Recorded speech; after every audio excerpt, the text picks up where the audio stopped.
ನೀವು Titanic cinema ನೋಡಿದ್ದೀರಾ? ಅದು ಶುರುವಾಗೋದು ಎಲ್ಲಿಂದ ಹೇಳಿ? ಶಾರ್ಟಿಂಗಲ್ಲಿ ಒಂದು ಟೆಲಿಗ್ರಾಫ್ ರೂಮ್, ಅದು ಪಟ ಪಟ ಪಟ ಮೆಸೇಜ್ ಕೊಡೋದು ಅಂತೇಳಿ. ಆ ಟೈಮಲ್ಲಿ ಇನ್ನೂ ಟೆಲಿಗ್ರಾಫ್ ಪ್ರಾರಂಭ ಆಗಿರುತ್ತೆ.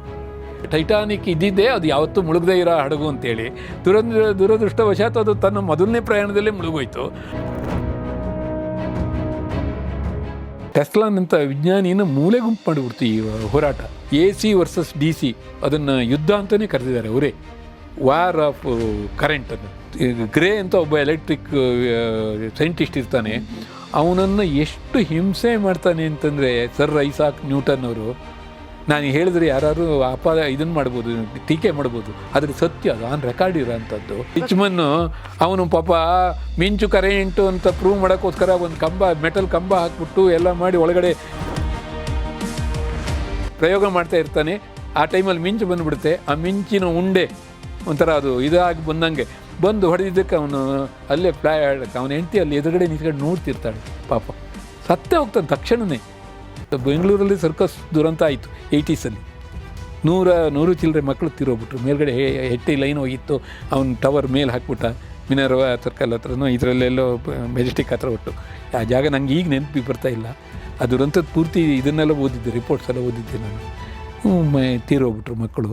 ಅಥವಾ ಇವತ್ತು ಕೂಡ ಅದು ಆಗ್ತಾಯಿದೆ. ಎಲ್ಲೋ ಆಟ ಆಡೋ ಮಕ್ಕಳು ಯಾವುದೋ ಟ್ರಾನ್ಸ್ಫಾರ್ಮರ್ ಗ್ರೌಂಡಿಂಗಾಗಿ ತೀರೋಗ್ತಾರೆ. ತೀರೋದಾಗ ಏನು ಮಾಡ್ತಾರೆ ಅಂದರೆ,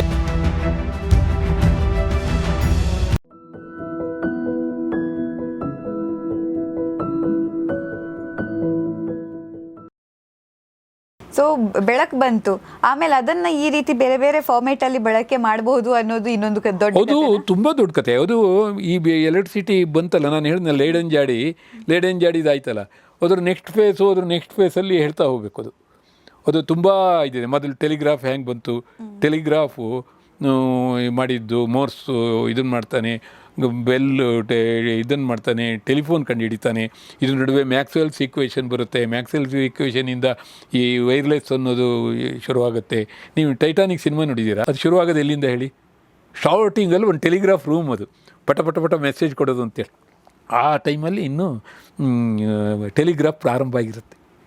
ನಿಜವಾದ ಟೈಟಾನಿಕ್ ಮುಳುಗೋಯ್ತಲ್ಲ, ಆವಾಗ ಇನ್ನೂ ಟೆಲಿಗ್ರಾಫ್ ಇದಾಗುತ್ತೆ. ಆ ಟೈಟಾನಿಕ್ನಲ್ಲಿ ಉಳಿದವ್ರನ್ನ ಇನ್ನೊಂದು ಹಡಗಿಗೆ ಹೊತ್ಕೊಂಡೋಗಿ ಇದಕ್ಕೆ ಅಮೇರಿಕದ ಯಾವುದೋ ಬಂದರಿಗೆ ಹೋಗುತ್ತೆ. ಅದು ಅಲ್ಲಿ ಹೋದಾಗ ಅವನು ಮೋರ್ಸೆ ಬಂದು ಅವ್ರನ್ನೆಲ್ಲ ಇದು ಮಾಡ್ತೇನೆ. ಅಲ್ಲಿ 1500 ಜನ ಎಷ್ಟೋ ಜನ ಉಳಿತಾರೆ. ಅದು ನಂಗೆ ಕರೆಕ್ಟ್ ನಂಬರ್ ಮರ್ತೋಗಿದೆ ಈಗ. ಅವರು ಎಲ್ಲ ಉಳಿದವರೆಲ್ಲ ಹೋದಾಗ ಮೋರ್ಸನ್ನು ದೇವ್ರು ಮಾಡ್ದಂಗೆ. ಯಾಕೆಂದರೆ ಟೆಲಿಗ್ರಾಫಿಂದ ಇನ್ನೊಂದು ಹಡಗಿಗೆ ಮೆಸೇಜ್ ಹೋಗಿ ಆ ಹಡಗು ಬಂದು ಅಲ್ಲಿ ಮುಳುಗ್ತಾ ಇರೋರನ್ನೆಲ್ಲ ರಕ್ಷಣೆ ಮಾಡ್ಕೊಂಡು ಹೋಗಿತ್ತು. ಅದು ಆ ಟೆಲಿಗ್ರಾಫಿನ ಅತ್ಯಂತ ದೊಡ್ಡ ಇದು. ಆಮೇಲೆ ಟೆಲಿಗ್ರಾಫ್ ಇನ್ನೂ ಜನಪ್ರಿಯತೆ ಆಗ್ತಾ ಇತ್ತು. ಹಡಗಿನಲ್ಲಿ ಟೆಲಿಗ್ರಾಫ್ ಬಳಬಹುದು ಅನ್ನೋದು ಆ ಸಂದರ್ಭದಲ್ಲಿ ಇನ್ನೂ ಇನಿಷಿಯಲ್ ಸ್ಟೇಜಲ್ಲಿತ್ತು. ಆ ಟೈಮಲ್ಲೇ ದೊಡ್ಡ ದುರಂತ ಆಗೋಯಿತು. ಟೈಟಾನಿಕ್ ಇದ್ದಿದ್ದೇ ಅದು ಯಾವತ್ತೂ ಮುಳುಗದೇ ಇರೋ ಹಡಗು ಅಂತೇಳಿ. ದುರದೃಷ್ಟವಶಾತ್ ಅದು ತನ್ನ ಮೊದಲನೇ ಪ್ರಯಾಣದಲ್ಲೇ ಮುಳುಗೋಯ್ತು. ಆದರೆ ಅದು ಮುಳುಗಿದಾಗಲೂ ಒಂದು ಏನಾಗ್ಬಿಡುತ್ತೆ ಅಂತಂದರೆ, ಅದನ್ನು ಮುಳುಗ್ತಾ ಇರೋದನ್ನು ಅಲ್ಲೊಂದು ಅನಾಹುತ ಕೂಡ ಆಗಿದೆ. ಮುಳುಗ್ತಾ ಇರೋದನ್ನು ಟೆಲಿಗ್ರಾಫ್ ಆಪ್ರೇಟ್ರು, ಅವ್ರಿಗೆ ಆವಾಗ ರಾಜಗೌರವ, ಅವನು ಕರೆಕ್ಟಾಗಿ ತಕ್ಷಣ ಮೆಸೇಜ್ ಕೊಟ್ಟುಬಿಟ್ಟಿದ್ರೆ ಹತ್ತಿರದಲ್ಲೇ ಇರೋ ಒಂದು ಇದಕ್ಕೆ ಅದು ಮೆಸೇಜು ರಿಸೀವ್ ಮಾಡಿದ್ರೆ ಅವ್ರು ಬಂದು ಇಷ್ಟು ಜನ ಸಾಯ್ತಾನೇ ಇರಲಿಲ್ಲ, ಅಷ್ಟು ದೊಡ್ಡ ದುರಂತ ಆಗ್ತಾನೇ ಇರಲಿಲ್ಲ. ಆದರೆ ಅವನು ಆಗೆಲ್ಲ ಹಡಗಿಗೆ ಏನಾಗಿತ್ತು ಅಂದರೆ, ನೀವು ಶ್ರೀಮಂತರು ಅಂದ್ರಲ್ಲ, ಹಾಗೆ ಈ ಹಡಗಲ್ಲಿ ಹೋಗೋರೆಲ್ಲ ಸ್ವಲ್ಪ ಶ್ರೀಮಂತರಾಗಿದ್ರ ಜೊತೆಗೆ ಅವರಿಗೆಲ್ಲ ನಾವು ಹಡಗಲ್ಲಿ ಪ್ರಯಾಣ ಮಾಡುವಾಗಲೇ ನಮ್ಮ ಮನೆಗೆ ಮೆಸೇಜ್ ಕಳಿಸ್ಬೋದು ಅನ್ನೋದು ಆ ಕಾಲದಲ್ಲಿ ಭಾಳ ದೊಡ್ಡ ವಿಷಯ ಅದು. ಹಾಗಾಗಿ ಅವ್ರು ಕ್ಯೂ, ಒಂದೊಂದು ಹಡಗು ಅಂದರೆ 2-3 ಸಾವಿರ ಜನ ಇರ್ತಿದ್ರಲ್ಲ, ಅವರು ಮನೆಗೆ ಮೆಸೇಜ್ ಕಳ್ಸೋಕ್ಕೆ ಎಲ್ಲ ಕ್ಯೂ. ಇವರು ಅಫಿಷಿಯಲ್ ಮೆಸೇಜು, ಈ ಥರ ಪರ್ಸನಲ್ ಮೆಸೇಜು ಎರಡನ್ನೂ ಕಳಿಸ್ತಿದ್ರಲ್ಲ. ಈ ಅಫಿಷಿಯಲ್ ಮೆಸೇಜಿಗೆ ಇವರು ಒತ್ತಡಕ್ಕಾಗಿ ಸ್ವಲ್ಪ ಸ್ಲೋ ಆಗ್ಬಿಡ್ತು. ಆ ಕಾರಣದಿಂದ ಅದು ಕರೆಕ್ಟಾಗಿ ಹೋಗುವಂಥ ಟೈಮಲ್ಲಿ ಹೋಗಲೇ ಇಲ್ಲ. ಅವನು ಸುತ್ತಾಗ್ಬಿಟ್ರು. ಅವರು ರಾತ್ರಿ ಹಗಲು ಕೆಲಸ ಮಾಡಬೇಕು, ಆ ಟೆಲಿಗ್ರಾಫ್ ಆಪ್ರೇಟ್ರು. ಅಲ್ಲಿ ಈ ಥರದೊಂದು ಸಣ್ಣ ತೊಂದರೆ ಆಗಿಬಿಟ್ಟು ಭಾಳ ಜನ ರಕ್ಷಣೆ ಆಗದೇ ಮುಳುಗೋಗ್ಬಿಟ್ರು. ಅದ್ರ ಕೊನೆಗೆ ಇನ್ನೊಂದು ಹಡಗು ಸ್ವಲ್ಪ ದೂರದಲ್ಲಿರೋ ಹಡಗಿಗೆ ಹೋಗಿ ಅವ್ರು ಬಂದು ಉಳಿದವ್ರನ್ನೆಲ್ಲ ಕರ್ಕೊಂಡ್ರು. ಅಲ್ಲಿ ಹೋದಾಗ ಮೋರ್ಸ್ ಅವ್ರನ್ನೆಲ್ಲ ಸ್ವಾಗತಿಸ್ತಾನೆ. ಅವನನ್ನು ಜೀವ ಉಳಿಸ್ದವನಂತ ಇವರೆಲ್ಲ ಪಾಪ ಕೊಂಡಾಡ್ತಾರೆ.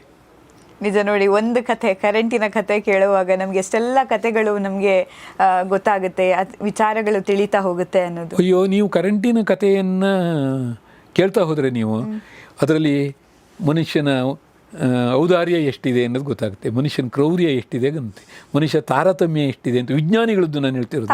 ತಾರತಮ್ಯ ಎಂತೆಂಥವ್ರದ್ದು. ಈ ನಾವು ಹೇಳಿದ್ರದನ್ನು ಯಾರು ತಪ್ಪು ತಿಳ್ಕೊಬಾರ್ದು. ಎಂತೆಂಥ ಒಂದು ಎಡಿಸನ್ ತಗೊಳ್ಳಿ, ಎಡಿಸನ್ನು ತನ್ನ AC ಮತ್ತು DC, ಎಡಿಸನ್ ಡೈರೆಕ್ಟ್ ಕರೆಂಟು ನಮ್ಮ ಬ್ಯಾಟ್ರಿಯಿಂದೆಲ್ಲ ಬರುತ್ತಲ್ಲ, ಅದನ್ನು ಡೈರೆಕ್ಟ್ ಕರೆಂಟ್ ಅಂತೀವಿ. ಜನರೇಷನ್ನಿಂದ ಬರುತ್ತಿದೆಯಲ್ಲ, ಇದನ್ನು ನಾವು ಆಲ್ಟರ್ನೇಟಿವ್ ಕರೆಂಟ್ ಅಂತ ಹೇಳ್ತೀವಿ. ಅದರ ಬಗ್ಗೆ ಹೇಳೋಕ್ಕೆ ಸ್ವಲ್ಪ ಅದು ಅಬ್ಸ್ಟ್ರ್ಯಾಕ್ಟ್, ಸ್ವಲ್ಪ ಟೈಮ್ ಬೇಕು ಬಿಡಿ, ಹೇಳೋಕ್ಕಾಗಲ್ಲ ಅಂತೇನಿಲ್ಲ. ಆದರೆ ಅವನು ಆಗಿನ್ನು DC ಎಲೆಕ್ಟ್ರಿಸಿಟಿಯನ್ನು ಇದು ಮಾಡ್ತಾ ಇರ್ತಾನೆ. ವೆಸ್ಟಿಂಗ್ ಹೌಸ್ ಅಂತ ಇನ್ನೊಬ್ಬ, ಅವನು AC ವಿದ್ಯುತ್, ಈಗೇನು ನಾವು ಬಳಸ್ತಾ ಇದ್ದೀವಿ ಈ ವಿದ್ಯುತ್ತನ್ನು ಇದು ಮಾಡಿ ಟ್ರಾನ್ಸ್ಫಾರ್ಮರಿಂದ ಬರೋದು. DCಗೆ ಟ್ರಾನ್ಸ್ಫಾರ್ಮರ್ ಇಲ್ಲ, ಅದು ಜನ್ರೇಟ್ ಆಗಿರುತ್ತೋ ಅದರಿಂದನೇ ಬರೋಂಥದ್ದು. ಅವರಿಬ್ಬರ ನಡುವಿನ ಇದರಲ್ಲಿ ಏನು ಹೇಳಬೇಕು, ಸಂಘರ್ಷದಲ್ಲಿ ಥಾಮಸ್ ಅಲ್ವಾ ಎಡಿಸನ್ನು ಅಂಥ ಗ್ರೇಟ್ ವಿಜ್ಞಾನಿ ಎಂಥ ಚಿಲ್ಲರೆ ವ್ಯವಹಾರ ಮಾಡ್ತಾನೆ ಗೊತ್ತಿದೆಯಾ. ಅಪಪ್ರಚಾರ, ಯಾರನ್ನು ಯಾವುದೋ ಇದು ಮಾಡೋದು, AC ಡೇಂಜರಸ್ ಅಂತ ತೋರ್ಸೋಕ್ಕೆ, AC ಕರೆಂಟ್ ಡೇಂಜರ್ ಅಂತ ತೋರಿಸೋದಕ್ಕೆ ಅವನು ಯಾವುದೋ ಸತ್ತ ಹೆಣಕ್ಕೆ ಕರೆಂಟ್ ತೋರಿಸಿ ಅದನ್ನು ಇದು ಮಾಡೋದು. ಅಥವಾ ಪ್ರಾಣಿಗಳನ್ನು ಒಂದಕ್ಕೆ DC ಒಂದಕ್ಕೆ AC ಎರಡನ್ನೂ ಕೊಲ್ಲೋದೆ, ಆದರೆ AC ಬೇಗ ಸಾಯಿಸುತ್ತೆ, DC ನಿಧಾನವಾಗಿ ಸಾಯಿಸುತ್ತೆ ಅಂತ ತೋರಿಸೋದು. ಈ ಥರ ಕ್ರೌರ್ಯಗಳು. ಜೊತೆಗೆ ಯಾವುದೋ ಇದು ಹೆಣ ಬಿದ್ದಿದ್ದನ್ನು ವೈಭವೀಕರಿಸಿ ಈ ಟೆಲಿಗ್ರಾಫ್ ಲೈನು ಕರೆಂಟ್ ಲೈನು ಎಳೆಯುವಾಗ ಎಲ್ಲ ಕಡೆಯಿಂದನೂ ನಿಜ ಹೇಳಬೇಕು ನಿಮಗೆ ಅಂದರೆ ಪ್ರಪಂಚದಲ್ಲಿ ಎರಡನ್ನು ತೂಕ ಹಾಕಿದ್ರು ಯಾವುದು ಹೆಚ್ಚು ಅಂತ ಗೊತ್ತಿಲ್ಲ ಇವತ್ತಿಗೂ. ವೈರಿಗಳಿಗೆ ಸಿಕ್ಕು, ಶತ್ರುಗಳಿಗೆ ವೈರಿಗಳು ಅಂತೀವಲ್ಲ ನಾವು, ವೈರಿಗಳಿಗೆ ಸಿಕ್ಕಿ ಸತ್ತವ್ರು ಜಾಸ್ತಿನೋ ಅಥವಾ ಈ ವೈರಿಗೆ ಸಿಕ್ಕಿ ಕರೆಂಟಿನ ವೈರ್ ಇದೆಯಲ್ಲ ಇದಕ್ಕೆ ಸಿಕ್ಕಿ ಸತ್ತವ್ರು ಜಾಸ್ತಿನೋ ಲೆಕ್ಕ ಹಾಕಬೇಕು. ಅಲ್ಲ, ನಿಮ್ಮ ಮಾತು ವೈರಿಗಳಿಗೆ ಸಿಕ್ಕಿ ಸತ್ತವರು ಹೆಚ್ಚು ಅಥವಾ ಈ ಕರೆಂಟಿನ ವೈರಿಗೆ ಸಿಕ್ಕಿ ಸತ್ತವರು ಹೆಚ್ಚು ಗೊತ್ತಿಲ್ಲ ಅನ್ನಂಗೆ. ಆ ಕಾಲದಲ್ಲಿ ಅಲ್ಲ, ಆ ಸಂಘರ್ಷದಲ್ಲಿ ಈ ನ್ಯೂಯಾರ್ಕ್ ಸಿಟಿನಲ್ಲಿ ಎಂಥ ದೊಡ್ಡ ಇದೆಲ್ಲ ನಡೆಯುತ್ತೆ ಗೊತ್ತಿದೆಯಾ. ಅದೆಲ್ಲ ನೀವು ಟೆಸ್ಲಾನಂಥ ವಿಜ್ಞಾನಿನ ಮೂಲೆ ಗುಂಪು ಮಾಡಿಬಿಡ್ತು ಈ ಹೋರಾಟ. ಅದೊಂದು ದೊಡ್ಡ ಕಥೆ, ಅದನ್ನು ಒಂದಿನ ಕರೆಂಟಿನ ಕಥನ ಅಂತ ಅದನ್ನೇ ಹೇಳ್ಬೋದು. ಅದು ಕರೆಂಟಿನ ಕಥನ ಅಂತಲೇ, ಅಂದರೆ AC ವರ್ಸಸ್ DC ಅದನ್ನು ಯುದ್ಧ ಅಂತಲೇ ಕರೆದಿದ್ದಾರೆ ಅವರೇ. ವಾರ್ ಆಫ್ ಕರೆಂಟ್ ಅಂತ, ವಾರ್ ಆಫ್ ಕರೆಂಟ್ಸ್ ಅಂತ ಅದು ಇದಾಗಿ ಆ ಥರ. ಅಷ್ಟಕ್ಕೆ ನೀವು ನ್ಯೂಟನ್ನು, ಗ್ರೇ ಅಂತ ಒಬ್ಬ ಎಲೆಕ್ಟ್ರಿಕ್ ಸೈಂಟಿಸ್ಟ್ ಇರ್ತಾನೆ, ಅವನನ್ನು ಎಷ್ಟು ಹಿಂಸೆ ಮಾಡ್ತಾನೆ ಅಂತಂದರೆ ಸರ್ ಐಸಾಕ್ ನ್ಯೂಟನ್ ಅವರು. ನಾನು ಹೇಳಿದ್ರೆ ಯಾರು ಇದನ್ನು ಮಾಡ್ಬೋದು, ಟೀಕೆ ಮಾಡ್ಬೋದು, ಆದರೆ ಸತ್ಯ ಅದು ಆನ್ ರೆಕಾರ್ಡ್ ಇರೋ ಅಂಥದ್ದು. ಇವತ್ತು ನೀವು ಅವ್ರ ಲೈಫ್, ಫ್ರಾನ್ಸಿಸ್ ಗ್ರೇ ಅಂತ ಪಾಪ ಅವನು ಒಂದು ಬಣ್ಣ ಹಾಕುವ ಮಗ್ಗದಲ್ಲಿ ಬಟ್ಟೆಗಳಿಗೆ ಬಣ್ಣ ಹಾಕುವವನ ಮಗ. ಬರೀ ಜಸ್ಟ್ ಫಾರ್ ಇಂಟ್ರೆಸ್ಟು ಅವನು ಈ ಎಲೆಕ್ಟ್ರಿಸಿಟಿ ಬಗ್ಗೆ ಇದು ಮಾಡ್ತಾನೆ. ಎಲೆಕ್ಟ್ರಿಸಿಟಿ, ಸ್ಟ್ಯಾಟಿಕ್ ಎಲೆಕ್ಟ್ರಿಸಿಟಿ, ಅದನ್ನು ಮೂವ್ ಮಾಡ್ಬೋದು, ಎಲೆಕ್ಟ್ರಿಸಿಟಿ ಕ್ಯಾನ್ ಬಿ ಇದು ಅಂತ ಕ್ಯಾನ್ ಮೂವ್ ಅನ್ನೋದನ್ನು ಪ್ರೂವ್ ಮಾಡಿದವನು ಅವನು. ಆದರೆ ಅಂಥ ವಿಜ್ಞಾನಿಗೆ ಕೊನೆ ಕಾಲದಲ್ಲಿ ಬಿಡಿ, ಉಳಿದಿದ್ದ ಜೀವನದಲ್ಲಿ ತುಂಬ ಅನ್ಯಾಯ ಮಾಡ್ಕೊಂಬರ್ತಾನೆ. ಮೊದಲಿಂದ ಅವನಿಗೆ ಕೆಲಸ ಸಿಗದಿದ್ದಂಗೆ ಮಾಡ್ತಾನೆ, ಅವನಿಗೆ ಹೊಟ್ಟೆಗೆ ಇಲ್ದಿದ್ದಂಗೆ ಮಾಡ್ತಾನೆ, ಅದೆಲ್ಲ ಆಯಿತು. ಕೊನೇ ಹಂತದಲ್ಲಿ ಅವನೊಂದು ಅನಾಥಾಶ್ರಮದಲ್ಲಿ ಇರ್ತಾನೆ. ಆ ಅನಾಥಾಶ್ರಮದಲ್ಲಿದ್ದು ಅವನು ಮೇಲ್ಮಾಡಿಯಿಂದ ಕೆಳಮಾಡಿಗೆ ಲಿನನ್ ಬಿಟ್ಟು ಅಲ್ಲಿಂದ ಕರೆಂಟು ಮೇಲ್ಗಡೆಯಿಂದ ಕೆಳಗಡೆಗೆ, ಕರೆಂಟು ಅಂದರೆ ಇದೆ ನಾನು ಹೇಳಿದ್ನಲ್ಲ ಲೈಡನ್ ಜಾಡಿದು ಆ ಥರದ್ದು, ಅದನ್ನು ಟ್ರಾನ್ಸ್ಫರ್ ಆಗುತ್ತೆ ಅನ್ನೋದು. ಆಮೇಲೆ ಸುರುಳಿ ಸುತ್ತಿದ್ರು ನಮ್ಮ ವೈರು, ಈಗ ನೀವು ಐರನ್ ಮಾಡ್ತೀರಿ ಅಂತೇಳಿ ಸುತ್ಕೊಂಡಿದ್ರು ನಿಮ್ಮ ಕರೆಂಟ್ ಬರುತ್ತಲ್ವ ಐರನ್ ಬಾಕ್ಸಿಗೆ. ಈ ಹಂಗೆಲ್ಲ ಇವತ್ತು ನಮ್ಗೆ ದೊಡ್ಡ ವಿಷಯ ಅಲ್ಲ ಅದು, ಅವತ್ತು ಅದು ತುಂಬ ದೊಡ್ಡ ವಿಷಯ ಆಯಿತು. ಅದನ್ನೆಲ್ಲ ಮಾಡೋ ಅಂಥ ವಿಜ್ಞಾನಿಗೆ ಅನಾಥಾಶ್ರಮದಿಂದನೂ ಹೊರಗೆ ಹಾಕಿಸ್ತಾರೆ. ಹಾಗಾಗಿ ಈ ವಿಜ್ಞಾನಿಗಳಲ್ಲಿ ಕೊಳಕ್ತನ ಇತ್ತು. ಈ ವಿಜ್ಞಾನದಲ್ಲಿ ಅದೇ ಥರ ಇಡೀ ಜೀವನನ ಕರೆಂಟಿನ ಅಥವಾ ಸಂಶೋಧನೆ, ಯಾವುದೋ ರೀತಿಯ ಸಂಶೋಧನೆಗೆ ಜೀವನ ಕೊಟ್ಟವರು. ಮಿಂಚು ಕರೆಂಟು ಅಂತ ಪ್ರೂವ್ ಮಾಡೋದಕ್ಕೆ ನನ್ನ ಪುಸ್ತಕ ಯಾರಿಗೆ ಅರ್ಪಣೆ ಮಾಡಿದ್ದೀನಿ ನೋಡಿ, ಓದಿಯೋದ್ರಲ್ಲಿ ಅವನು ಜೀವನ ಕೊಟ್ಟಿದ್ದಾನೆ ಅದಕ್ಕೆ. ಅವನೊಬ್ಬ ಅಲ್ಲ, ಆ ಥರದ ಎಷ್ಟು ಜನ ಸೈಂಟಿಸ್ಟ್. ವಿದ್ಯುತ್ ಸಂಶೋಧನೆಗಾಗಿ ಪ್ರಾಣತೆತ್ತ ಜಾರ್ಜ್ ವೆಲ್ಹೆಮ್ ರಿಚ್ಮನ್ನಂತಹ ವಿಜ್ಞಾನಿಗಳಿಗೆ ಮತ್ತು ಪ್ರಯೋಗಕ್ಕಾಗಿ ವಿದ್ಯುತ್ ಆಘಾತವನ್ನು ಸಹಿಸಿಕೊಳ್ತಾ ಇದ್ದ ಸ್ಯಾಮ್ ಪಾರ್ಕರ್ನಂತಹ ನತದೃಷ್ಟ ಪ್ರಯೋಗ ಪಶುಗಳಿಗೆ. ಅಲ್ವಾ, ರಿಚ್ಮನ್ನು ಅವನು ಪಾಪ ಮಿಂಚು ಕರೆಂಟು ಅಂತ ಪ್ರೂವ್ ಮಾಡೋಕ್ಕೋಸ್ಕರ ಒಂದು ಮೆಟಲ್ ಕಂಬ ಹಾಕ್ಬಿಟ್ಟು ಎಲ್ಲ ಮಾಡಿ ಒಳಗಡೆ ಇದು ಮಾಡ್ತಿರ್ತಾಳೆ, ಪ್ರಯೋಗ ಮಾಡ್ತಾ ಇರ್ತಾನೆ. ಆ ಟೈಮಲ್ಲಿ ಮಿಂಚು ಬಂದುಬಿಡುತ್ತೆ. ಆ ಮಿಂಚಿನ ಉಂಡೆ ಒಂಥರ ಅದು ಇದಾಗಿ ಬಂದು ಹೊಡೆದಿದ್ದಕ್ಕೆ ಅವನು ಅಲ್ಲೇ ಅವನ ಹೆಂಡತಿ ಅಲ್ಲಿ ಎದುರುಗಡೆ ನಿಂತ್ಕೊಂಡು ನೋಡ್ತಿರ್ತಾಳೆ. ಪಾಪ ಸತ್ತೇ ಹೋಗ್ತಾನೆ ತಕ್ಷಣವೇ. ಇದೇ ರೈಟ್ ಬಂದು ಅವನ ಉದ್ದೇಶ ಇದ್ದಿದ್ದೇನು ಅಂತಂದರೆ ಮಿಂಚು ಕರೆಂಟ್ ಅಂತ ಪ್ರೂವ್ ಮಾಡಬೇಕು ಅಂತ. ಅದೆಲ್ಲ ಆದಮೇಲೆ ಲೈಟ್ನಿಂಗ್ ಕಂಡಕ್ಟರ್ ಕಂಡುಹಿಡಿತಾನೆ ಬೆಂಜಮಿನ್ ಫ್ರಾಂಕ್ಲಿನು. ಅದಾದಮೇಲೆ ಎಷ್ಟು ಕೋಟಿ ಪ್ರಾಣ ಉಳೀತು. ಮಿಂಚಿನಿಂದ ಮೊದಲು ಎಂತೆಂಥ ಅಪಾಯಗಳಾಗ್ತಿತ್ತು, ಅದನ್ನು ತಪ್ಪಿಸಿದ್ದಾರೆ. ಅವನಿಗೊಂದು ಕೃತಜ್ಞತೆ ಹೇಳಬೇಕು. ಅಂಥವ್ರು ಇದ್ದರು ನೀವು. ಆಮೇಲೆ ಯಾರ್ದೋ ಸಂಶೋಧನೆ ನಂದು ಅಂತ ಹೇಳ್ಕೊಂಡವ್ರು ಇದ್ದರು, ಇದು ನೋಡಿ ಈ ಇದರಲ್ಲಿದ್ದರು. ಆಮೇಲೆ ಅವನು ಮಾಡಿದ್ದಕ್ಕೆ ಅರ್ಥವೇ ಇಲ್ಲ ಅಂತ ಹೇಳಿದವ್ರು ಇದ್ದರು, ತನ್ನ ಶಿಷ್ಯ ಮಾಡಿದ್ದೇ ಸರಿ ಅಂತ ಹೇಳಿದವ್ರು ಇದ್ದರು ನಿಮಗೆ. ಆಮೇಲೆ 100 ವರ್ಷ ಆದರೂ ಅವನು ಕಂಡುಹಿಡಿದಿರೋದೆಲ್ಲ ಲ್ಯಾಬ್ರೇಟರಿನಲ್ಲೇ ಇತ್ತು, ಜಗತ್ತಿಗೆ ಗೊತ್ತೇ ಆಗಲಿಲ್ಲ. 100 ವರ್ಷದ ನಂತರ ಗೊತ್ತಾಯಿತು. ಅಂಥವ್ರಿದ್ದರು. ಕ್ಯಾವೆಂಡಿಶ್ ಅಂತೇಳಿ ಅವನು ಒಂದಿಷ್ಟು ಅವನು ಹೇಳಿದ್ದ, ಇನ್ನೊಂದಿಷ್ಟು ಅವನು ಯಾರಿಗೂ ಹೇಳಲೇ ಇಲ್ಲ.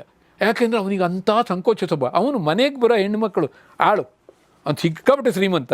ಅವನು ಮನೆಗೆ ಬರೋ ಅಂಥ ಲೇಡಿ ಸರ್ವೆಂಟ್ಸ್ ಇರ್ತಾರಲ್ಲ, ಅವ್ರ ಹತ್ರ ಕೂಡ ಯಾವತ್ತೂ ಮಾತಾಡ್ದಾನು. ಅವ್ರಿಗೆ ಏನಾದ್ರು ಕೆಲಸ ಹೇಳಿದ್ರೆ ಚೀಟಿ ಬರೆದ್ಬಿಟ್ಟು ಅವ್ರು ಬಂತುಗಣ ಹಿಂದ್ಗಡೆ ಬಾಗಿಲಿಂದ ಹೊರಟೋಗ್ಬಿಡೋನಂತೆ. ಅವನ ಜೀವನದಲ್ಲೇ ತಾಯಿ ಬಿಟ್ಟರೆ ಬೇರೆಯವ್ರ ಹತ್ರ ಮಾತಾಡಿದಾನೋ ಇಲ್ವೋ ಅಂತ ಎಲ್ಲರೂ ಹೇಳ್ತಾರೆ. ಒಟ್ಟು ನಾಚಿಕೆ ಸ್ವಭಾವದವನು. ಆದರೆ ಅವನು ಎಂಥ ದೊಡ್ಡ ಕೊಡುಗೆ ಕೊಟ್ಟು ಹೋಗಿದ್ದಾನೆ ಅಂದರೆ ವಿದ್ಯುತ್ ಕ್ಷೇತ್ರಕ್ಕೆ ಅಂತ. ಈ ಥರ ವಿಚಿತ್ರವಾದ ಕತೆ, ಕರೆಂಟಿನ ಕತೆ. ನಿಮಗೆ ಆಶ್ಚರ್ಯ ಅನಿಸ್ಬೋದು. ಒಂದು ಕ್ಷೇತ್ರದಲ್ಲಿ ಇಷ್ಟೆಲ್ಲ ಕೆಲಸ ಮಾಡಿದ್ವಿ. ಉದಾಹರಣೆಗೆ ಹೇಳ್ದಲ್ಲ ನಾನು, ಸರ್ ಐಸಾಕ್ ನ್ಯೂಟನ್ ಅಂತ, ಅಂತಹ ಪ್ರತಿಭಾಶಾಲಿ, ಅಂತಹ ಮಹಾನ್ ವ್ಯಕ್ತಿ. ಅವ್ರು ಯಾವನೋ ಒಬ್ಬರ ಮೇಲೆ ಒಟ್ಟಿಗೆ ಇದು ನೋಡಿದ್ರೆ ಈ ಮನುಷ್ಯನಿಗೆ ಈ ಕ್ರೌರ್ಯ ಮತ್ತು ಕರುಣೆ ಎರಡು ಅಕ್ಕಪಕ್ಕದಲ್ಲೇ ಹುಟ್ಟುತ್ತಂತೆ ಬ್ರೈನಲ್ಲಿ. ಸತ್ಯವಾಗಿ ಎರಡೂ ಸೈಂಟಿಫಿಕಲಿ ಎರಡೂ ಒಂದೇ ಅಕ್ಕಪಕ್ಕದ ಜಾಗದಲ್ಲಿ ಹುಟ್ಟುತ್ತಂತೆ. ಹಂಗೆ ಅನಿಸುತ್ತೆ ನಮಗೂ ನಿಜಾನೇನೋ ಅಂತೇಳಿ ಇವರೆಲ್ಲ ಮಾಡಿದ್ದು ನೋಡಿದರೆ. ಅದೇ ಥರ ಎಷ್ಟು ಕೊಡುಗೆ ಇದು ಮಾಡಿದವರು, ಲೆಕ್ಕ ಇಲ್ದಿದ್ದಂಗೆ. ಒಂದು ಸರಿ ಲ್ಯಾಬ್ರೇಟ್ರಿಗೆ ಅಂತ ಅದನ್ನು ಬಿಡಿ, ಸೈಂಟಿಸ್ಟ್ ಬಿಡಿ, ಈ ವಿದ್ಯುತ್ ಸ್ಥಾವರಗಳನ್ನು ಕಟ್ಟುವಾಗ ತಿಂಗಳುಗಟ್ಟಲೆ ಆ ವಿದ್ಯುತ್ ಸ್ಥಾವರದಲ್ಲೇ ಇದ್ದು ಕೆಲಸ ಮಾಡೋರು ಇದ್ದಾರೆ. ನಮ್ಮಲ್ಲಿ ಶರಾವತಿ ಎಲ್ಲ ಮಾಡುವಾಗ ನಾವು ನೋಡಿದ್ದೀವಿ ಚಿಕ್ಕಂದಿನಲ್ಲಿ, ಅಷ್ಟೆಲ್ಲ ತ್ಯಾಗ ಮಾಡಿದವರಿದ್ದಾರೆ. ಹಾಗಾಗಿ ನಿಮಗೆ ಈ ವಿದ್ಯುತ್ತು ಬಳಸುವಾಗಲೆಲ್ಲ ನಾವು ಕೊನೆಯ ಪಕ್ಷ ಅದಕ್ಕೆ ಮನಸ್ಸಿನಲ್ಲಾದರೂ ಇದೊಂದು ಬೆಳಕು, ಈ ಬೆಳಕು ಎಷ್ಟೋ ಜನರ ಶ್ರಮದಿಂದ ಬಂದಿದೆ ಅಂತ ತಿಳ್ಕೊಬೇಕು. ನಾವು ದುಡ್ಡು ಕೊಟ್ಟಿದ್ದೀವಿ ಅನ್ನೋದಷ್ಟಕ್ಕಲ್ಲ. ಅದೇ ಅಂದರೆ ಈ ಮಾತಿಂದ ಏನು ಗೊತ್ತಾಯಿದೆ ಅಂದರೆ ಎಷ್ಟೋ ವರ್ಷಗಳ ಸಾವಿರ್ಬೋದು, ಅಥವಾ ಹತಾಶೆ ಇರಬಹುದು, ನೋವಿರ್ಬೋದು, ಭಯ ಇರಬಹುದು, ಇದೆಲ್ಲವನ್ನು ಮೆಟ್ಟಿ ನಿಂತು ಕರೆಂಟ್ ಈಗ ಈಸಿ ಆಗಿಬಿಟ್ಟಿದೆ ಜನರಿಗೆ, ಭಾಳ ಈಸಿಯಾಗಿದೆ. ಇವತ್ತು ನೋಡಿ ನಿಮಗೆ ನಮ್ಮ ಉಪಗ್ರಹಗಳು ಓಡಾಡ್ತಾ ಇದೆ ಅಂದರು, ಅದರಲ್ಲಿ ಸೋಲಾರ್ದಾರು ಅದರಲ್ಲೂ ಇದೆ, ಬ್ಯಾಟ್ರಿ ಇರುತ್ತೆ, ಇಲ್ದಿದ್ರೆ ಇದಿರುತ್ತೆ. ಯಾವುದರಲ್ಲಿ ನಿಮಗೆ ವಿದ್ಯುತ್ ಇಲ್ಲ ಹೇಳಿ? ಕೃಷಿಯಿಂದ ಹಿಡಿದು, ಕೈಗಾರಿಕೆಯಿಂದ ಹಿಡಿದು, ಪಿನ್ ಟು ಪ್ಲೇನ್, ಮತ್ತು ನಿಮಗೆ ಈ ಪ್ರಸೂತಿ ಗೃಹದಿಂದ ಹಿಡಿದು ಸ್ಮಶಾನದವರಿಗೆ, ಇಲ್ಲಿ ಮಗು ಹುಟ್ಟೋದ್ರಿಂದ ಹಿಡಿದು ಸತ್ತವನ ಹೆಣ ಸುಡುವವರಿಗೆ ನಿಮಗೆ ವಿದ್ಯುತ್ ಬೇಕು ಇವತ್ತು. ಈ ನಮ್ಮಲ್ಲೇ ತಗೊಳ್ರಿ ನೀವು. ನಿಜ ಹೇಳಬೇಕು ಅಂತಂದರೆ 2000ನೇ ಇಸ್ವಿನಲ್ಲಿ ನಮ್ಮಲ್ಲಿ 1 ಲಕ್ಷ ಮೆಗಾವಾಟ್ನಷ್ಟು ವಿದ್ಯುತ್ ಉತ್ಪತ್ತಿ ಆಗ್ತಿತ್ತು, ಅಷ್ಟು ಇನ್ಸ್ಟಾಲ್ಡ್ ಕೆಪಾಸಿಟಿ. ಇವತ್ತು 5,26,000 ಮೆಗಾವ್ಯಾಟ್ ಉತ್ಪತ್ತಿ ಮಾಡ್ತಾಯಿದ್ದೀವಿ. 2000ನೇ ಇಸ್ವಿನಲ್ಲಿ, ಅಂದರೆ 25 ವರ್ಷದಲ್ಲಿ ಈ ಹೊಸ ಮಿಲೇನಿಯಮ್ ಲೆಕ್ಕದಲ್ಲಿ ಹೇಳ್ತಿದ್ದು ನಾನು, ಈ ಕಳೆದ 25 ವರ್ಷದಲ್ಲಿ ನಮ್ಮ ವಿದ್ಯುತ್ ಕನ್ಸಂಪ್ಷನ್ನು 4 ಪಟ್ಟು ಜಾಸ್ತಿ ಆಗಿದೆ. 4 ಪಟ್ಟು ಜಾಸ್ತಿ ಆಗಿದೆ. ವಿದ್ಯುತ್ ಬಳಕೆ ಅಷ್ಟು ಜಾಸ್ತಿ ಆಗ್ತಾಯಿದೆ.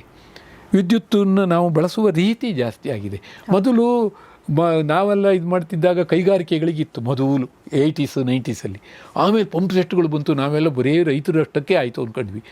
ಈಗ ಅದೆರಡೂ ಹೋಗ್ಬಿಟ್ಟು ಈಗ ಈ ಎಲೆಕ್ಟ್ರಾನಿಕ್ ಇವೆಲ್ಲ ಬಂದವಲ್ಲ, ಈ ಸರ್ವೀಸಸ್ ಇವೆಲ್ಲವ, ಇದಕ್ಕೆ ಜಾಸ್ತಿ ಬಳಕೆ ಆಗ್ತಿದೆ.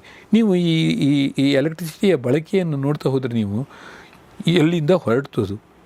ಬೆಂಗಳೂರಿಗೆ ಮೊದಲು ಕರೆಂಟ್ ಬಂದಾಗ ನಾವು 400 ಬಲ್ಬ್ ಉಳಿದಿತ್ತು ಅನ್ನೋದನ್ನೇ ದೊಡ್ಡದು ಹೇಳ್ತೀವಿ.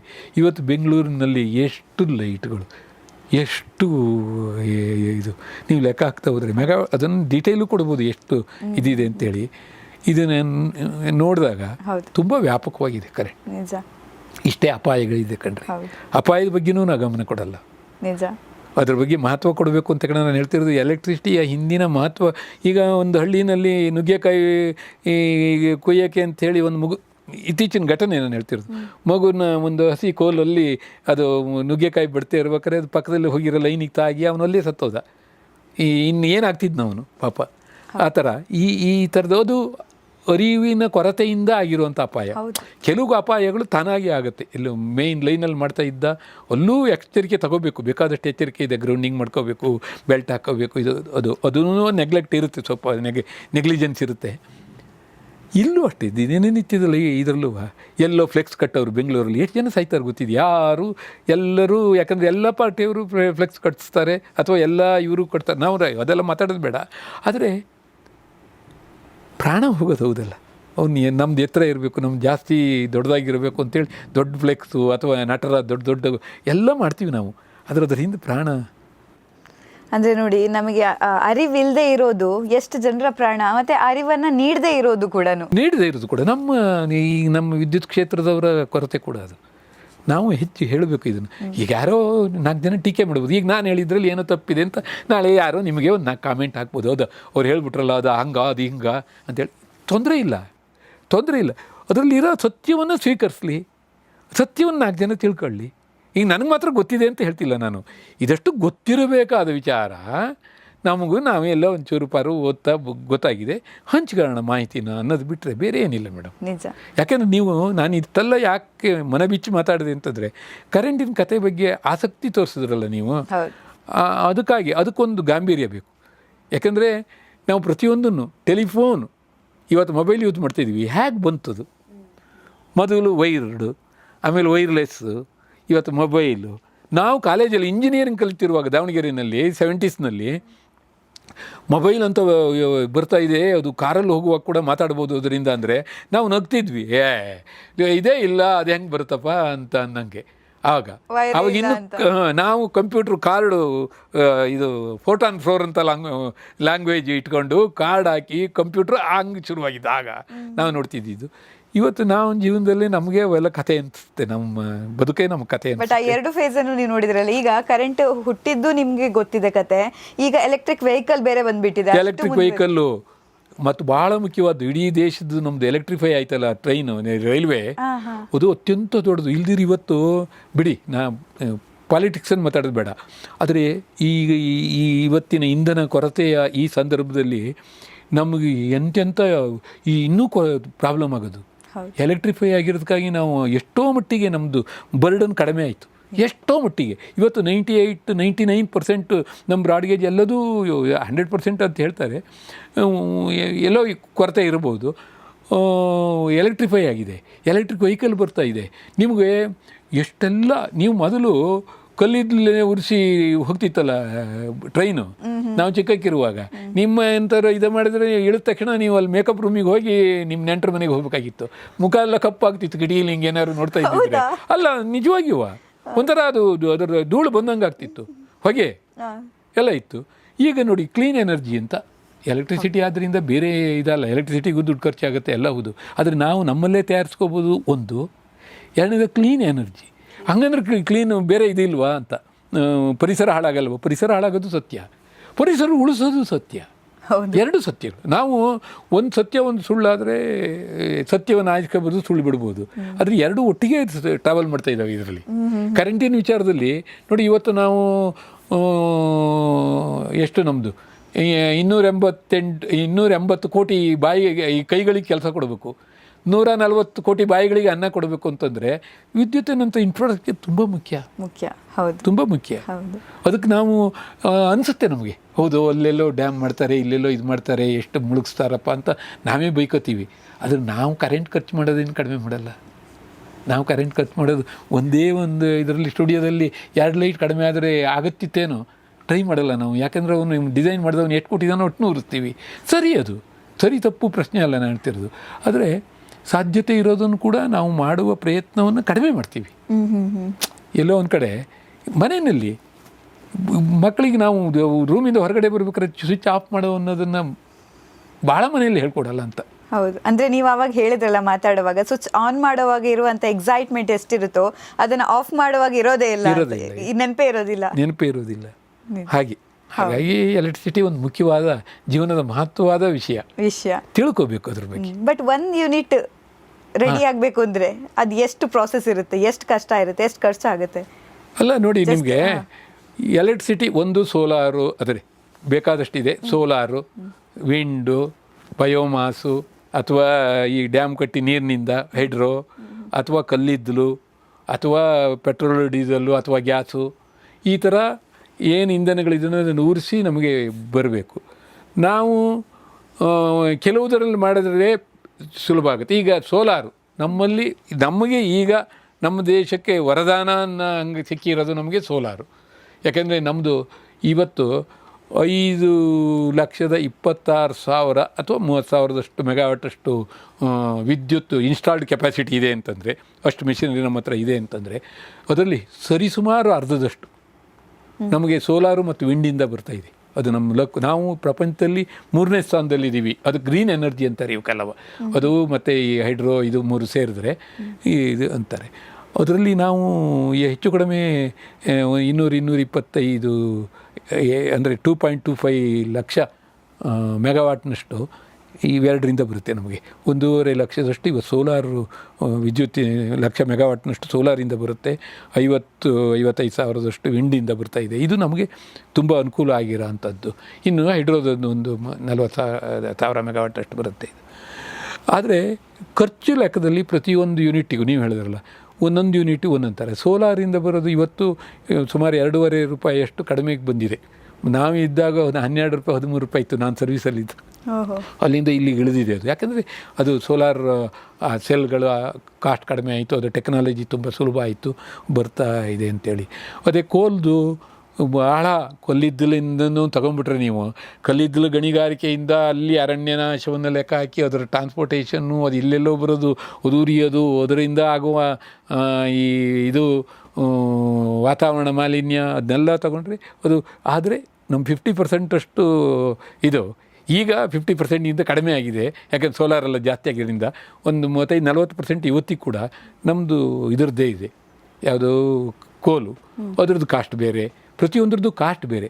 ಅದ್ರ ಪ್ರಯತ್ನ ಲೆಕ್ಕ ಹಾಕಿ ನೀವು. ಯಾವುದೋ ಒಂದು ನದಿ ಇದೆ, ಆ ನದಿ ಸುತ್ತ ಜನ ಇರ್ತಾರೆ, ಬದುಕ್ತಾ ಇರ್ತಾರೆ, ಸಾವಿರಾರು ವರ್ಷದಿಂದ ಬದುಕ್ತಾ ಇರ್ತಾರೆ. ಈಗ ಉದಾಹರಣೆಗೆ ನಾವು ಶರಾವತಿ ನದಿ ತೀರದಲ್ಲಿ ಹುಟ್ಟಿದ್ವಿ.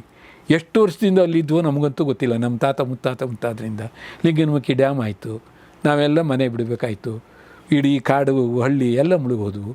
ಮುಳುಗಿದ ಮೇಲೆ ಶರಾವತಿನಲ್ಲಿ ಜನ್ರೇಷನ್ ಶುರುವಾಯಿತು, ಚೀಪೆಸ್ಟ್ ಶುರುವಾಯಿತು. ಆದರೆ ಅದು ಚೀಪೆಸ್ಟ್ ಅಂದರೆ ಯಾವ ಲೆಕ್ಕದಾಗೆ ಈ ಅರಣ್ಯ, ಈ ಜನ ಪುನರ್ವಸತಿ ಇದನ್ನೆಲ್ಲ ಲೆಕ್ಕ ಹಾಕಿದ್ರೆ ಯಾವುದು ಒಳ್ಳೆಯದು ಯಾವುದು ಕೆಟ್ಟದ್ದು ಗೊತ್ತಾಗಲ್ಲ.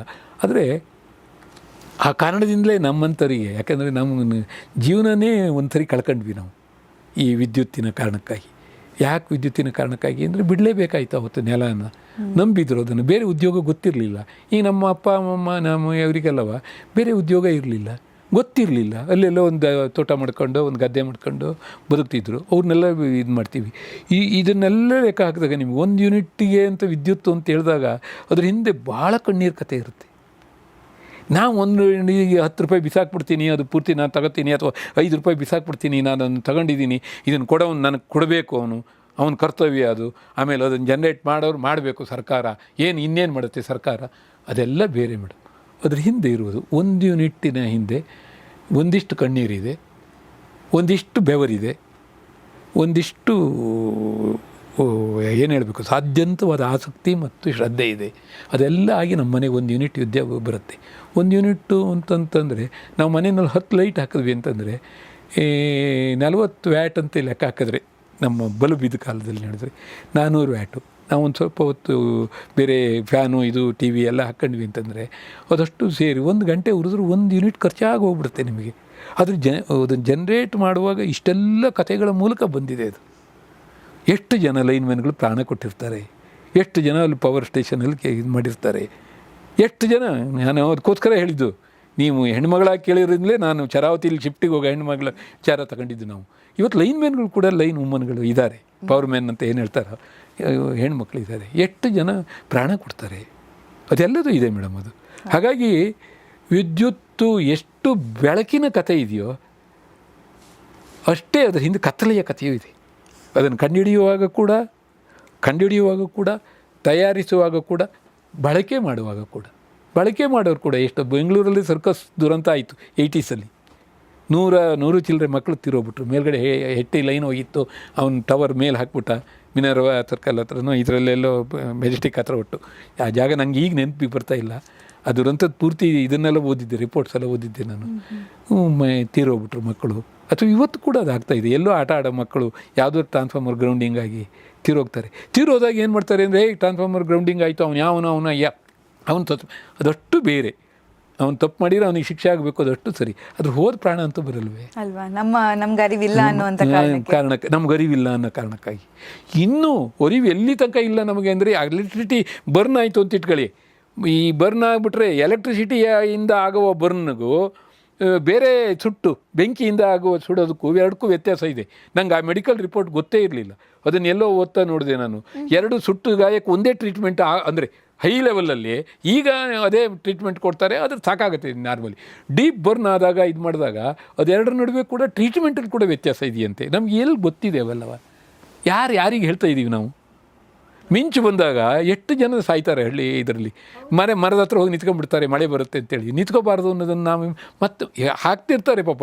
ಈ ಎಲೆಕ್ಟ್ರಿಕಲ್ ಇನ್ಸ್ಪೆಕ್ಟ್ರೇಟ್ ನೋಡಿ ಹಾಕ್ತಾರೆ, ಆಯಾ ಡಿಸ್ಟ್ರಿಬ್ಯೂಷನ್ ಕಂಪ್ನಿಯವರು ಹಾಕ್ತಾರೆ. ಬಟ್ ನಮ್ಗೆ ಅದಕ್ಕೆಲ್ಲ ಗೌರವ ಕೊಡೋಂಥದ್ದಿಲ್ಲ. ಯಾಕಂದರೆ 100 ಥರದ ಪ್ರಚಾರದ ಬಂದು ಈ ಪ್ರಚಾರದ ಕಳೆದೋಗ್ಬಿಡುತ್ತೆ ಅಲ್ವಾ? ನಮಗೆ ಬೇಕಾಗಿರೋದನ್ನ ಯಾವುದನ್ನು ನೋಡಬೇಕು ಅನ್ನೋದೇ ಗೊತ್ತಾಗಲ್ಲ. ನಮ್ಮ ಜೀವನದಲ್ಲೇ ಒಂದು ಭಾಗ ಆಗಿರೋ ಕರೆಂಟನ್ನು ಎಷ್ಟು ನಿರ್ಲಕ್ಷ್ಯ ಮಾಡ್ತಿದ್ದೀವಿ ಎಲ್ಲ ಕಡೆ. ವೇಸ್ಟ್ ಮಾಡುವಾಗ ಕೂಡ, ಬಳಸುವಾಗ ಕೂಡ, ಆಮೇಲೆ ಈ ಥರದ್ರಲ್ಲೂ ಕೂಡ ಅದ್ರ ಬಗ್ಗೆ ನಿರ್ಲಕ್ಷ್ಯ. ಬಟ್ಟೆ ಒಣ ಹಾಕೋದು, ಕರೆಂಟಿನ ಗೈ ವೈರಿಗೆ ಬಟ್ಟೆ ಒಣ ಹಾಕ್ಬಿಡ್ತಾರೆ ಎಷ್ಟೋ ಕಡೆ. ಪಾಪ ಅವ್ರಿಗೆ ಜಾಗ ಇಲ್ಲ, ಸರಿ, ಆದರೆ ಜೀವ ಹೋದಾಗ ಅಲ್ವಾ? ಅಥವಾ ಇಲ್ಲಿ ಬೆಂಗಳೂರಲ್ಲಿ ಮನೆ ಕಟ್ಟೋದು, HD ಲೈನ್ ಕೆಳಗೆ ಮನೆ ಕಟ್ಟಬಾರ್ದು ಅಂತಿದೆ, ಕಟ್ಟಿಬಿಡ್ತಾರೆ. ಕೊನೆಗೆ ಏನು ಹೇಳೋದು, ಲೈನ್ ಮೊದಲಿತ್ತು, ನಮ್ಮ ಮನೆ ಮೊದಲಿತ್ತು ಅಂತ. ಮೊಟ್ಟೆ ಮೊದಲು ಕೋಳಿ ಮೊದಲು ಶುರುವಾಗುತ್ತೆ ಜಗಳ. ಯಾವ ಕೋರ್ಟ್ ಏನು ತೀರ್ಮಾನ ಹೇಳೋಕ್ಕೆ ಸಾಧ್ಯ? ಎಲ್ಲೋ ಒಂದು ಕಡೆ ಐದರ್ ಡಿಪಾರ್ಟ್ಮೆಂಟ್ ಪಬ್ಲಿಕ್ ತಿಳ್ಕೊಬೇಕಲ್ವ? ಯಾರು ತಿಳ್ಕೊಬೇಕು ಗೊತ್ತಿಲ್ಲ. ನಿಜ ನಿಜ. ಬಹಳಷ್ಟು ಕಥೆಗಳಿದೆ ನಮಗೆ. ಯಾಕಂದ್ರೆ ಕರೆಂಟಿನ ಕತೆ ನಾವು ಮಾತಾಡಿದಷ್ಟು ಅದು ಮುಗಿಯದೇ ಇರೋದು. ಯಾಕಂದ್ರೆ ಪ್ರತಿಯೊಂದು ವಿಷಯದಲ್ಲೂ ಒಂದು ಕತೆ ಇದೆ, ಪ್ರತಿಯೊಂದು ವಿಷಯದಲ್ಲೂ ಒಂದು ಅನುಭವ ಇದೆ. ಅಂಡ್ ಎಷ್ಟೋ ಜನರ ನೋವಿದೆ, ನಲಿವಿದೆ, ಎಲ್ಲವೂ ಇರುವಂಥದ್ದು ಕರೆಂಟಿನ. ಇವತ್ತು ಮನೋರಂಜನೆ ಇರೋದೇ, ನೀವು ಮೊಬೈಲಲ್ಲಿ ಏನೋ ಒಂದು ರೀಲ್ಸ್ ನೋಡ್ತಾ ಇದ್ದೀರಿ ಅಂದರೂ ಅದು ಕರೆಂಟಿನ ಇದೆ ತಾನೇ. ಅದು ಚಾರ್ಜ್ ಆಗೇ ಬರಬೇಕು, ಅದು ರೀಲ್ ತೆಗಿಯಲ್ಲಿ ಲೈಟ್ ಇರಬೇಕು, ಕ್ಯಾಮ್ರಾ ಇರಬೇಕು, ಅಥವಾ ಮೊಬೈಲ್ ಕ್ಯಾಮ್ರಾನೇ ಇರ್ಬೋದು. ಹಾಗೆ ನೀವು ಹೇಳಿದ್ದು ತುಂಬ ಕರೆಕ್ಟಾಗಿ ಹೇಳಿದ್ರಿ. ನಲಿವಿದೆ, ನೋವಿದೆ, ಎಲ್ಲ ಬದುಕಿದೆ. ನಾನು ಹೇಳಿದ್ನಲ್ಲ, ಅದು ಶೌಚಾಲಯ ಇರ್ಬೋದು, ದೇವ್ರ ಕೋಣೆ ಇರ್ಬೋದು, ಅದು ಬಾಣಂತಿ ಕೋಣೆ ಇರ್ಬೋದು, ಸ್ಮಶಾನ ಇರ್ಬೋದು, ಅದು ಇದ್ರದ್ದು ನಾಸಾ ಕಂಟ್ರೋಲ್ ರೂಮ್ ಇರ್ಬೋದು, ಇಲ್ಲಿ ಯಾರ್ದೋ ಹಳ್ಳಿ ಗೋಡೌನ್ ಇರ್ಬೋದು. ಎಲ್ಲದಕ್ಕೂ ನಿಮಗೆ ಬೇಕು. ಏನು ಮಾಡೋದು? ಅದು ಸರಿ ತಪ್ಪು, ಕರೆಂಟ್ ಗ್ರೇಟು ಅಲ್ಲ.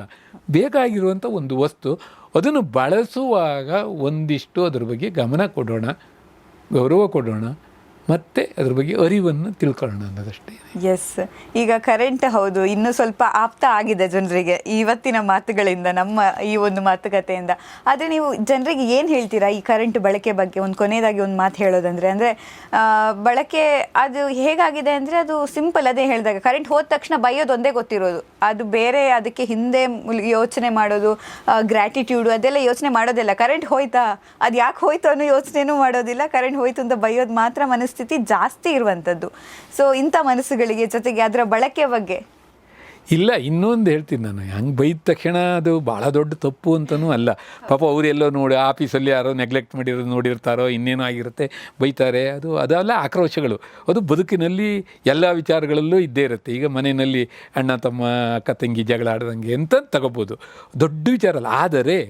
ಆದರೆ ಅದು ನಿಜ ಅಂತ ತಿಳ್ಕೊಂಡು ಎದುರಿಗಿದ್ದ ಅವಮಾನ ಆಗುವ ರೀತಿ ಅಥವಾ ಇನ್ಯಾರಿಗೂ ನೋವು ಪಡಿಸೋದ್ರಲ್ಲಿ ಅರ್ಥ ಇಲ್ಲ, ಅದಿಲ್ಲ. ಆದಮೇಲೆ ಕರೆಂಟಿನ ವಿಚಾರದಲ್ಲಿ ಕರೆಂಟ್ ತುಂಬ ಫಾಸ್ಟು. ಅದು ಬೆಳಕಿನ ವೇಗ. ಬರೋದು ಹಾಗೆ, ಜೀವ ತಗೊಂಡು ಹೋಗೋದು ಹಾಗೆಯೇ, ನಮ್ಮ ಕೆಲಸ ಮಾಡಿಕೊಡೋದು ಹಾಗೆ. ಅದು ನಮ್ಮ ಕೆಲಸನೂ ಹಾಗೆ ಮಾಡಿಕೊಡುತ್ತೆ. ಅದು ನಿಮಗೀಗ ಇದಾಗಲಿಲ್ಲ, ಬೇರೆ ಟೈಮಲ್ಲಿ ಏನು ಆಗ್ತಿದೆ ಅಂತಂದರೆ ಕರೆಂಟ್ ಇದ್ದರೆ ಸುಲಭಕ್ಕೆ ಆಗೋಗ್ಬಿಡುತ್ತೆ ಅಂತೇಳಿ. ಇವತ್ತು ನೀವು ಮಾಡಿ 10ಕ್ಕೂ ಕರೆಂಟು, 101ನೇ ಮಾಡಿ ನಲ್ಲಿ ತಿರ್ಸಿದ್ರು ನೀರು ಬರ್ತಾಯಿದೆ ಅಂದರೆ ಅದ್ರ ಹಿಂದಿರೋದು ಕರೆಂಟು, ಅಲ್ಲಿ ಗಾಳಿ ಬರ್ತಾಯಿದೆ ಅಂದರೆ ಅದಕ್ಕೆ ಇರೋದು ಕರೆಂಟು, ಅಲ್ಲಿ AC ಓಡ್ತಾಯಿದೆ ಅಂದರೆ ಅದಕ್ಕೆ ಎಲ್ಲ ಹೌದು, ಎಲ್ರಿಗೂ ಗೊತ್ತಿದೆ. ಅದೇನು ನಾವು ನೀವು ಮಾತಾಡಿ ಏನು ಜನಕ್ಕೆ ಗೊತ್ತಬೇಕಾಗಿಲ್ಲ. ಆದರೆ ಇಷ್ಟೆಲ್ಲ ಇರುವಾಗ ಅದು ಮೌಲ್ಯ ಇದೆ ಅದಕ್ಕೊಂದು. ಅದು 1 ಯೂನಿಟ್ ಉಳಿಸಿದ್ರೆ ಅದು 2 ಯೂನಿಟಿಗೆ ಸಮ. ಯಾಕೆಂದರೆ ಟ್ರಾನ್ಸ್ಮಿಷನ್ ಲಾಸು, ಇಲ್ಲಿ ಬಳಸೋದು, ಅದೆಲ್ಲ ಲೆಕ್ಕ ಹಾಕಿದ್ರೆ ಅದೊಂದು ಸ್ಟೇಟ್ಮೆಂಟೇ ಇದೆ. 1 unit saved is equal to 2 unit generated ಅಂತ. ಯಾಕೆ ಅಂತ ಕೇಳಿದರೆ ಅಲ್ಲಿ ಬರೋದು ಟ್ರಾನ್ಸ್ಫಾರ್ಮರ್ ಲಾಸು, ಲೈನ್ ಲಾಸು, ಇದು ಎಲ್ಲ ಸೇರಿದ್ರೆ ಇದಾಗುತ್ತೆ ಅಂತ. ಅಂದರೆ ಉಳಿಸ್ಕೊಂಡ್ರೆ ನಮಗದು ಉಳಿಯುತ್ತೆ ನೇರವಾಗಿ ಅಂತ ಹೇಳಿ. ಆಮೇಲೆ ಇನ್ನೊಂದು ಭಾಳ ಮುಖ್ಯವಾದ್ದು, ಬೆಂಗಳೂರಂಥ ಊರಲ್ಲಿ ಈಗ ಸೋಲಾರು ಬೇಕಾದಷ್ಟಿದೆ. ಸೋಲಾರನ್ನು ಸ್ವಂತ ಮನೆ ಇರೋರು ಈಗ ಸ್ಕೀಮೇ ಇದೆ, ಸೆಂಟ್ರಲ್ ಗೌರ್ಮೆಂಟ್ದು ಇದೆ, ಸ್ಟೇಟ್ ಗೌರ್ಮೆಂಟ್ದು ಇದೆ. ಮಾಡಿ ಮೇಲೆ ಸೋಲಾರ್ ಹಾಕ್ಕೋಬೋದು. 3 ಕಿಲೋವ್ಯಾಟು 4 ಕಿಲೋವ್ಯಾಟ್ ಅಷ್ಟು ಹಾಕ್ಕೋಬೋದು. ಒಂದಿಷ್ಟು ಸಬ್ಸಿಡಿ ಇದೆ ಅದಕ್ಕೆ, 60-70 ಸಾವಿರ ರೂಪಾಯಿ ಸಬ್ಸಿಡಿ ಕೊಡ್ತಾರೆ ಅದಕ್ಕೆ. ನಿಮ್ಗೆ 1 ಲಕ್ಷ ರೂಪಾಯಿ ಖರ್ಚಾಗ್ಬೋದು ಅದನ್ನು ಇದಲ್ಲದೆ. ಆದರೆ ಬೆಂಗಳೂರಲ್ಲಿ ಒಂದು ಮನೆ, ಸ್ವಂತ ಮನೆ ಇರೋರು, ಬಾಡಿಗೆ ಮನೆಯಲ್ಲಿರೋರು ಪಾಪ ಎಲ್ಲೋ ಕೆಳಗಿರೋರು ಆ ಥರದಿಗೆಲ್ಲ ಆಗಲ್ಲ. ಸ್ವಂತ ಮನೆ ಇರೋರು ಸುಮಾರಕ್ಕೆ ನಾನು ಅನ್ನೋದು 3 ಕಿಲೋವ್ಯಾಟಿಂದು ಸೋಲಾರ್ ಹಾಕೋಷ್ಟು ತಾಕತ್ತಿರೋರೆ ಜನರಲಿ. ಬೇಡ ಒಂದು 50% ಆದರೂ ಇದೆ ಅಂತ ಇಟ್ಕೊಳ್ಳಿ. ಬೆಂಗಳೂರಲ್ಲಿರೋ ಮನೆಗಳ ಸಂಖ್ಯೆನ ನೀವು ಗೂಗಲ್ ಮಾಡಿ ಗೊತ್ತಾಗುತ್ತೆ ಎಷ್ಟು ಮನೆಗಳಿರ್ಬೋದು. ಅದರಲ್ಲಿ ಇಂಡಿಪೆಂಡೆಂಟ್ ಹೌಸು ಇವರಿಗೆಲ್ಲ ಆಗಲ್ಲ, ಅಪಾರ್ಟ್ಮೆಂಟಲ್ಲಿ ಇರೋರಿಗಾಗಲ್ಲ. ಇಂಡಿಪೆಂಡೆಂಟ್ ಹೌಸ್ ಎಷ್ಟಿದೆ, ಅದರಲ್ಲಿ ಅಫೋರ್ಡಬಲ್ ಎಷ್ಟಿದ್ದಾರೆ, ಅವ್ರು ಎಷ್ಟು ಜನ ಹಾಕಿದ್ದಾರೆ ಮೇಡಮ್ ಇವತ್ತು? ಭಾಳ ಕಡಿಮೆ. ಇದು ಮುಖ್ಯದು, ಅವರಿಗೂ ಉಳಿಯುತ್ತದ್ರಿಂದ 2.5 ರೂಪಾಯಿ ಅದು ಗ್ರಿಡ್ಡಿಗೆ ಹೋದರೆ ಅದ್ರ ದುಡ್ಡು ಕೊಡ್ತಾರೆ. ಅವ್ರ ಮನೇಲಿ ಖರ್ಚಾದರೂ ಅವ್ರಿಗೆ 5-6 ರೂಪಾಯಿ ಉಳ್ದಂಗೆ ಅದು ಮಾಡ್ಕೋಬೋದು. ಆದರೆ ಗಂಭೀರವಾಗಿ ಅದ್ರ ಬಗ್ಗೆ ಯೋಚನೆ ಮಾಡ್ತಾಯಿಲ್ಲ. ಅದನ್ನು ಮತ್ತೊಂದು ಸರಿ ಯೋಚನೆ ಮಾಡಿದರೆ, ನಾವು ಮೊನ್ನೆ ಸ್ನೇಹಿತರ ಹತ್ರ ಹೇಳ್ತಿದ್ದೆ, ಅಯ್ಯೋ ನಾನು ಹಾಕ್ಸ್ಬೇಕಾಗಿತ್ತು ಕಣೋ, ನಾನು ಗೊತ್ತೇ ಆಗಲಿಲ್ಲ ಅಂತ ಯಾರು ಬಂದು ಹೇಳ್ತಾರೆ? ಈಗ ಊರು ತುಂಬ ನಮ್ಮ ಸೋದರ ಮಾವಂದರೆ ಇದ್ದರೆ ಬಂದು ಅಡಿಯ ನೀನು ಹಿಂಗೆ ಮಾಡಪ್ಪ ಅಂತ ಹೇಳ್ಬೋದು. ಅಲ್ಲ, ಜನ ಇದ್ದಾರೆ ಊರಲ್ಲಿ ನಮ್ಮಂಗೆ. ನಾವು ಪರಸ್ಪರ ಹಂಚ್ಕೋಬೇಕು, ಹೇಳ್ತಾ ಹೋಗಬೇಕು, ಅದನ್ನು ಮಾಡಬೇಕು, ಆ ಥರದ್ದು ಮಾಡಬೇಕು. ಆಮೇಲೆ ಮನೆಯಲ್ಲಿ ಆದಷ್ಟು ಕಡಿಮೆ, ಅದರಿಂದ ಏನು ರೀ ಆಫ್ಟರ್ ಆಲ್ ಅಂತಾರೆ ಎಲ್ಲರೂ. ಈ ಆಫ್ಟರ್ ಆಲ್ ಅನ್ನೋ ಶಬ್ದ ಇದೆ ನೋಡಿ, ಅದು ನಮ್ಮನ್ನು ಕೊಲೆ ಮಾಡಿಬಿಡುತ್ತೆ ಕಣ್ರಿ. ಆಫ್ಟರ್ ಆಲ್ ಏನಂತೆ, ಒಂದು ಅರ್ಧ ಗಂಟೆ ಲೈಟ್ 2 ಲೈಟ್ ಹಾಕಿದ್ರೆ ಏನು ಇದು ಅದಲ್ಲ ಫ್ಯಾನು ಇದನ್ನು ಆಫ್ ಮಾಡೋದು, ಈ ಥರದನ್ನು ಮಾಡಬೇಕು, ಜನನೂ ಮಾಡಬೇಕು. ಆಮೇಲೆ ಅದರ ಅಪಾಯಗಳ ಬಗ್ಗೆ ಮಾತ್ರ ತುಂಬ ಯೋಚನೆ ಮಾಡಬೇಕು ಅಂತ ನನ್ನ ಇದು. ಆಮೇಲೆ ಈ ವೆಹಿಕಲ್ ತಗೋಬೇಕು, ಆದಷ್ಟು ಎಲೆಕ್ಟ್ರಿಕ್. ಒಂದಿಷ್ಟು ತೊಂದರೆ ಇರುತ್ತೆ, ಅದೆಲ್ಲೋ ಚಾರ್ಜ್ ಹೈಲೈಟ್ ಮಾಡ್ತಾರೆ ಕಣ್ರಿ, ಅಲ್ಲೆಲ್ಲೋ ಚಾರ್ಜ್ ಹಾಕ್ಬೇಕಾರೆ ಅದು ಆಯಿತು ಇದಾಯಿತು. ಹೌದು, ಆಗಿರ್ಬೋದು. ಅದನ್ನು ನೀವು ಅಷ್ಟು ಅಪಪ್ರಚಾರ ಮಾಡೋದು ಬದಲು ಅದ್ರದ್ದು ಇನ್ನೂ ಒಂದು ಇದಿದೆ. ಅವನು ಕಂಪ್ನಿಯವ್ರಿಗೆ ಬರೋದು ಇಂಪ್ರೂವ್ ಮಾಡೋದು ಒಂದು ಕತೆ, ಅದು ಮಾಡಲೇಬೇಕಾಗಿರೋದು. ಆದರೆ ಇಲ್ಲಿ ನೀವು ಅದನ್ನು ತಗೊಳ್ಳೇಬಾರ್ದು ಅನ್ನೋ ಅಷ್ಟು ಪ್ರಚಾರ ಮಾಡೋದಿದೆಯಲ್ಲ, ಅದು ಒಂಥರ ನೆಗೆಟಿವ್. ಒಂದಿಷ್ಟು ನಾವು ಮುಂದೆ ಹೋಗೋಣ ಎಲ್ಲರೂ ಸೇರಿ.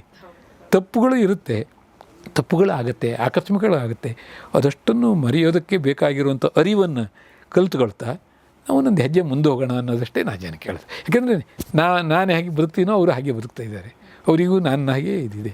ನಾನು ಏನು ಮಾಡೋಕ್ಕೆ ಪ್ರಯತ್ನ ಮಾಡ್ತೀನೋ ಅದನ್ನು ಹೇಳ್ಬೋದು ಅವರಿಗೆ. ನಾನು ಈಗ ಸೋಲಾರ್ ಹಾಕ್ಕೊಂಡಿದ್ದೀನಿ, ಆ ಅಹಂಕಾರಕ್ಕಾಗಿ ನಾನು ಹೇಳ್ತಾಯಿದ್ದೀನಿ ಎಲ್ಲರೂ ಹಾಕಿ ಅಂತೇಳಿ, ಅಹಂಕಾರ ಅಂತಲೇ ಅನ್ಕೋಬೋದು. ಆದರೆ ಸತ್ಯ ಏನು ಅಂತಂದರೆ ಅದರಿಂದ ಅನುಕೂಲ ಇದೆ, ಬರೀ ಇದಕ್ಕೆ ಹೇಳಿದ್ದಲ್ಲ ನಾನು. ಆ ಥರ ಮಾಡ್ಬೋದು. ಆಮೇಲೆ ಇನ್ನು ಕೆಲವು ಇದನ್ನು ಜನಗಳಿಗೆ ನಾವು ಅರಿವನ್ನು ಹಂಚಬೇಕು. ಇಲಾಖೆಯವರು ಇವರು ಎಲ್ಲ ಏನು ಅದರ ಹಿಂದಿನ ಇದಿದೆ ಅಂತ ಹೇಳಿದ್ದನ್ನು ಜನನೂ ಕೇಳ್ತಾವೆ. ಎಲ್ಲ ಏನಾಗುತ್ತೆ ಈಗ ಅಂತಂದರೆ, ಈ ಪಾಂಪ್ಲೆಟ್ಗಳು ಸಿಕ್ಕಾಪಟ್ಟೆ ಬರೋದ್ರಿಂದ ಈ ಪಾಂಪ್ಲೆಟನ್ನು ಅದ್ರ ಎಲ್ಲರ ಜೊತೆಗೆ ಸೇರಿ ಕಸದ ಬುಟ್ಟಿಗೆ ಹಾಕ್ತೀವಿ, ಹಂಗಾಗುತ್ತೆ. ಹಾಗಾಗಿ ಖಂಡಿತ ತುಂಬ ಒಂದು ಒಳ್ಳೆ ನಾಲೆಜ್ ಸಿಕ್ತು ಅಂತ ನಂಗಂತೂ ಅನಿಸುತ್ತೆ. ಆಡಿಯನ್ಸ್ಗೂ ಕೂಡ ಇವತ್ತು ಖಂಡಿತ ಒಂದು ಹೊಸ ನಾಲೆಜ್ ಸಿಕ್ಕಿರ್ಬೋದು, ಅಥವಾ ಅವ್ರಿಗೆ ಗೊತ್ತಿರೋದನ್ನು ಕೂಡ ಅವರು ಮತ್ತೆ ಇನ್ನೊಂದು ಸ್ವಲ್ಪ ಅದನ್ನು ಇನ್ನೊಂದು ಸ್ವಲ್ಪ ಜಾಸ್ತಿ ಇನ್ಫಾರ್ಮೇಷನ್ ತೊಗೊಂಡಿರೋ ಥರ ಅವ್ರಿಗೆ ಖಂಡಿತವಾಗ್ಲೂ ಆಗಿರ್ಬೋದು. ಜೊತೆಗೆ ಕರೆಂಟಿನ ಕದನ, ಕರಾಳ ದಿನ, ಜೊತೆಗೆ ಅದರ ಕಥೆ, ಅದರ ಎಲ್ಲ ಹೇಗದು ಹುಟ್ಟು, ಹೇಗೆ ಬಂತು, ಹೇಗೆ ಕನೆಕ್ಟ್ ಆಯಿತು, ಇದೆಲ್ಲ ವಿಚಾರಗಳನ್ನು ನಾವು ತಿಳ್ಕೊಂಡ್ವಿ ಇವತ್ತು, ಅದು ನಿಮ್ಮಿಂದ. ಸೊ ತುಂಬ ಧನ್ಯವಾದಗಳು. ನಮಸ್ಕಾರ. ಆ್ಯಂಡ್ ಖಂಡಿತ ಇನ್ನಷ್ಟು ವಿಚಾರಗಳು ಕೂಡ ಮುಂದಿನ ಎಪಿಸೋಡ್ಗಳಲ್ಲಿ ನಾವು ಮಾತಾಡೋದಕ್ಕಿದ್ದೀವಿ. ಯಾಕಂದರೆ ಇದೇನು ಒಂದಿನ ಮಾತಾಡೋದು, 1 ಗಂಟೆಯಲ್ಲಿ ಮಾತಾಡಿ ಮುಗಿಸುವಂಥ ಕಥೆ ಅಲ್ಲ. ಅದು ಬಹಳಷ್ಟು ವಿಚಾರಗಳು ಅದ್ರ ಬಗ್ಗೆ ನಾವು ತಿಳ್ಕೊಳ್ಳೋದಕ್ಕಿದೆ. ಜೊತೆಗೆ ಅದನ್ನು ಜನ ಹೇಗೆ ಅಕ್ಸೆಪ್ಟ್ ಮಾಡಿಕೊಂಡ್ರು, ಅಕ್ಸೆಪ್ಟ್ ಮಾಡಿದ್ಮೇಲೆ ಏನೆಲ್ಲ ಅಪಾಯಗಳಾದವು, ಅಪಾಯ ಆದರೆ ಅದನ್ನು ಹೇಗೆ ತಡೆಗಟ್ಟಬಹುದು, ಅದಕ್ಕೂ ಕೂಡ ನಾವು ಬೇಕಾದರೆ 1-2 ಗಂಟೆ ಜಾಸ್ತಿನೂ ಮಾತಾಡಬಹುದು. ಸೊ ಇಂಥ ಎಪಿಸೋಡ್ಗಳು ಮುಂದೆ ಕೂಡ ನಮ್ಮ ಗೌರಿ ಶಕ್ಕಿ ಸ್ಟುಡಿಯೋದಲ್ಲಿ ಬರೋದಕ್ಕಿದೆ. ಹಾಗಾಗಿ ನೀವು ಕಾಯ್ತಾ ಇರಿ. ಜೊತೆಗೆ ಈ ಎಪಿಸೋಡ್ ನಿಮಗೆ ಇಷ್ಟ ಆದರೆ ಲೈಕ್ ಮಾಡಿ, ಶೇರ್ ಮಾಡಿ, ಕಮೆಂಟ್ ಮಾಡಿ. Thank you.